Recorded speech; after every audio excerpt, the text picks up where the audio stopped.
question from the sister side. Finally, my name's Tanya. I work for Cisco. I'm not here to disagree with anything, but I've always had a lot of people, especially Muslims, well, not a lot of people, just Muslims, always telling me, because you're a Catholic, you're going to go to Jahannam, but we're Muslims, you need to convert and you will go to heaven. According to me, I'm a good Catholic. I try to be a good Catholic. I don't intentionally commit sin. But does that mean because I'm a Catholic, I'm going to go to hell, and if I'm a Muslim, I'm going to go to heaven? Sister asked a question that many of her Muslim friends say, because she's a Catholic, because she's a Christian, she will go to hell.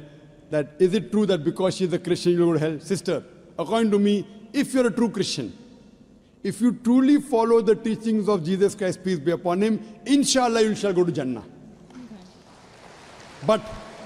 But if you truly follow the teachings of Jesus Christ, peace be upon him, Jesus Christ, peace be upon him, said, seek ye the truth and the truth shall free you. Correct? Now, what you are following, I don't know. Are you following your church or are you following Jesus Christ, peace be upon him? If you are following your church, the chances of going to Jannah is very high. If you are following Jesus Christ, peace be upon him, inshallah, you shall go to Jannah. Now, if you read the Bible, there are sayings of Jesus Christ, peace be upon him. I don't know how much you are well versed with the Bible. Now, all the sayings of Jesus Christ, peace be upon him, are in red letter. Are in red letter. Yeah. Sister, do you believe Jesus to be God? Well, I'm a bit confused about that, so I'm not going to get into that. No, I'm asking yes or no.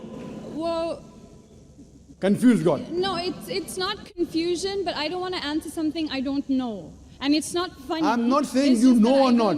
Sister, I'm not saying you know or not. What do you believe, I'm asking? No, I do believe he's God. Yes, yes, I that's do. it. I'm not saying what you know. You may not be able to prove it. Yeah, fine. I do. Sister, I'd like to tell you one thing. Islam is the only non-Christian faith which makes it an article of faith to believe in Jesus Christ, peace be upon him. No Muslim is a Muslim if he does not believe in Jesus Christ, peace be upon him. We believe that he was one of the mightiest messengers of God. We believe that he was born miraculously without any intervention. We believe that he was the Messiah, translated Christ. Yes. We believe that he gave life to the dead with God's permission. We believe that he healed those born blind lepers with God's permission. The Christians and the Muslims, they are going together. But one may ask, where is the parting of ways? The parting of ways is, sister, that most of the Christians, almost all, they believe that Jesus Christ, peace be upon him, is Almighty God. They believed he claimed divinity. In fact, if you read the Bible, there is not a single unequivocal statement. There is not a single unambiguous statement in the complete Bible where Jesus Christ, peace be upon him, himself says that I am God, or where he says worship me.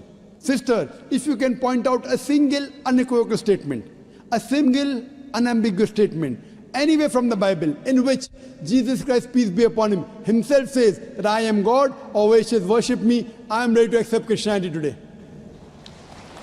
In fact, if you read the Bible, I'm not talking about you accepting I'll come to it. Or not. I'm not. I got my answer already. I'm giving you, yes. I got my answer. You got half the answer, I'm giving the complete answer, okay. inshallah. You can go ahead. You got half the answer. Okay. I told you that if you're a true Christian, you shall go to Jannah. Yes. You don't know what a true Christian is. I'm giving you information what true Christian is. Okay. If you read the Bible, Jesus Christ, peace be upon him, said in the Gospel of John, chapter number 14, verse number 28, my Father is greater than I. Gospel of John, chapter number 10, verse number 29, my Father is greater than all. Gospel of Matthew, chapter number 12, verse number 28, I cast out devils with the Spirit of God. Gospel of Luke, chapter number 11, verse number 20, I with the finger of God cast out devils. Gospel of John, chapter number 5, verse number 30, I can of my own self do nothing. As I hear, I judge, and my judgment is just. For I seek not my will, but the will of my Father. Anyone who says, I seek not my will, but the will of Almighty God is a Muslim. So Jesus Christ, peace be upon him, submitted his will to God. He was a Muslim. He never said he was God. It's clearly mentioned in the Gospel of John, chapter 14, verse number 24. Jesus Christ, peace be upon him, says that the words that you hear are not mine, but my Father's who has sent me. And it's clearly mentioned in the book of Acts, chapter number 2, verse number 22. Ye men of Israel, listen to this. Jesus of Nazareth, a man approved of God amongst you by wonders and miracles and signs, which God did by him, and you are witness to it. So Jesus Christ is a man approved of God amongst you by wonders and miracles and signs, which God did by him, and you are witness to it. So from the Bible you come to know that Jesus Christ was one of the most beloved messengers of Almighty God. We love him, we respect him. Do we follow his teachings? If you compare what Jesus Christ, peace be upon him, said in the Bible, I told that yesterday, that we Muslims, we follow more of the teachings of Jesus Christ, peace be upon him. Jesus Christ, according to the Gospel of Luke, he was circumcised on the 8th day. We Muslims are circumcised, most of the Christians aren't. Jesus Christ, peace be upon him, said, you have to follow each and every law. Gospel of Matthew chapter 5, verse number 17. Everything of the Old Testament, you can't break one law or dot or a tittle. As I mentioned in my speech, it's mentioned in the book of Deuteronomy chapter 14, verse number 8, in the book of Isaiah chapter 65, verse 2 to 5, and the book of Leviticus chapter number 11, verse number 7 to 8, that you should not have pork. We Muslims don't have pork, but most of the Christians have pork. It's mentioned in the book of Ephesians chapter 5, verse number 18, book of Proverbs chapter 20, verse number 1, you should not have alcohol. Muslims don't have alcohol, but Christians have alcohol.